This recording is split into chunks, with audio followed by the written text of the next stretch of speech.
नमस्कार भक्तजनों, हिंदू राष्ट्रीय व्रत त्योहार पर आपका स्वागत है। आज मैं आपको तुलसी शालिग्राम विवाह कथा सुनाऊंगी। आइए आरंभ करते हैं। क्यों होता है तुलसी शालिग्राम का विवाह? धार्मिक मान्यता के अनुसार देवउठनी एकादशी के दिन भगवान विष्णु नींद से जागते हैं। इसी दिन से शुभ कार्यों की शुरुआत भी होती है। देवउठनी एकादशी से जुड़ी कई परंपराएं हैं। ऐसी ही एक परंपरा है तुलसी शालिग्राम विवाह की। शालिग्राम को भगवान विष्णु का ही एक स्वरूप माना जाता है। तुलसी शालिग्राम का विवाह क्यों होता है, इसकी शिव पुराण एक कथा है जो इस प्रकार है।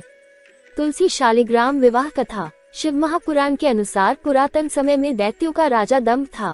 वह विष्णु भक्त था। बहुत समय तक जब उसके यहाँ पुत्र नहीं हुआ तो उसने दैत्यों के गुरु शुक्राचार्य को गुरु बनाकर उनसे श्री कृष्ण मंत्र प्राप्त किया और पुष्कर में जाकर घोर तप किया। उसकी तपस्या से प्रसन्न होकर भगवान विष्णु ने उसे पुत्र होने का वरदान दिया।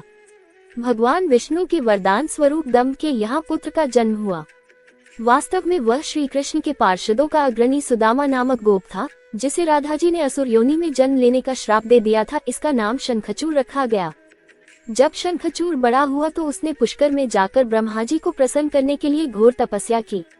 शंखचूड़ की तपस्या से प्रसन्न होकर ब्रह्मा जी प्रकट हुए और वर मांगने के लिए कहा। तब शंखचूड़ ने वरदान मांगा कि मैं देवताओं के लिए अजेय हो जाऊं। ब्रह्मा जी ने उसे वरदान दे दिया और कहा कि तुम बदरीवन जाओ। वहां धर्मध्वज की पुत्री तुलसी तपस्या कर रही है, तुम उसके साथ विवाह कर लो। ब्रह्मा जी के कहने पर शंखचूड़ बदरीवन गया। वहां तपस्या कर रही तुलसी को देखकर वह भी आकर्षित हो गया। तब भगवान ब्रह्मा वहां आए और उन्होंने शंखचूड़ को गांधर्व विधि से तुलसी से विवाह करने के लिए कहा। शंखचूड़ ने ऐसा ही किया। इस प्रकार शंखचूड़ व तुलसी सुखपूर्वक विहार करने लगे। ये भी पड़े भगवान गणेश के श्राप के कारण हुआ था तुलसी का शंखचूड़ से विवाह। शंखचूड़ बहुत वीर था। उसे वरदान था कि देवता भी उसे हरा नहीं पाएंगे। उसने अपने बल से देवताओं, असुरों, दानवों, राक्षसों, गंधर्वों, नागों, किन्नरों, मनुष्यों तथा त्रिलोकी के सभी प्राणियों पर विजय प्राप्त कर ली। उसके राज्य में सभी सुखी थे। वह सदैव भगवान श्री कृष्ण की भक्ति में लीन रहता था। स्वर्ग के हाथ से निकल जाने पर देवता ब्रह्मा जी के पास गए और ब्रह्मा जी उन्हें लेकर भगवान विष्णु के पास गए। देवताओं की बात सुनकर भगवान विष्णु ने बोला कि शंखचूड़ की मृत्यु भगवान शिव के त्रिशूल से निर्धारित है। ये जानकर सभी देवता भगवान शिव के पास आए। देवताओं की बात सुनकर भगवान शिव ने चित्ररथ नामक गण को अपना दूत बनाकर शंखचूड़ के पास भेजा। चित्ररथ ने शंखचूड़ को समझाया कि वह देवताओं को उनका राज्य लौटा दे, लेकिन शंखचूड़ ने कहा कि महादेव के साथ युद्ध किए बिना मैं देवताओं को राज्य नहीं लौटाऊंगा। भगवान शिव को जब यह बात पता चली तो वे युद्ध के लिए अपनी सेना लेकर निकल पड़े।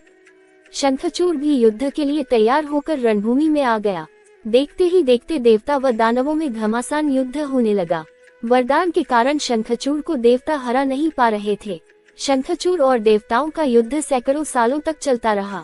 अंत में भगवान शिव ने शंखचूड़ का वध करने के लिए जैसे ही अपना त्रिशूल उठाया, तभी आकाशवाणी हुई कि जब तक शंखचूड़ के हाथ में श्रीहरि का कवच है और इसकी पत्नी का सतीत्व अखंडित है, तब तक इसका वध संभव नहीं होगा।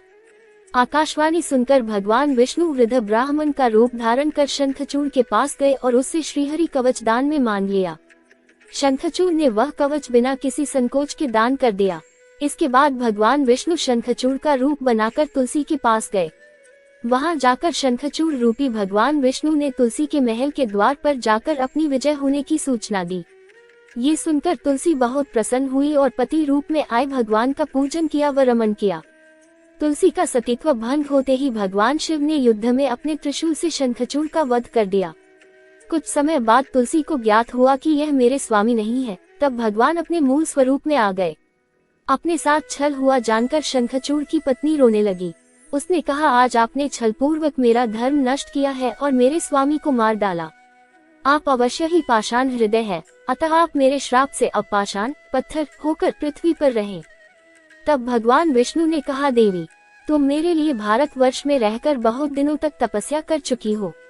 अब तुम इस शरीर का त्याग करके दिव्य देह धारण कर मेरे साथ आनंद से रहो। तुम्हारा ये शरीर नदी रूप में बदलकर गंडकी नामक नदी के रूप में प्रसिद्ध होगा। तुम पुष्पों में श्रेष्ठ तुलसी का वृक्ष बन जाओगी और सदा मेरे साथ रहोगी। तुम्हारे श्राप को सत्य करने के लिए मैं पाषाण शालिग्राम बनकर रहूंगा।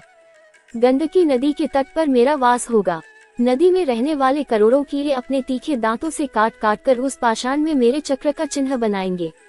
धर्मालु जन तुलसी के पौधे व शालिग्राम शिला का विवाह कर पुण्य अर्जन करेंगे। नेपाल स्थित गंडकी नदी, केवल इस नदी में ही मिलते हैं शालिग्राम।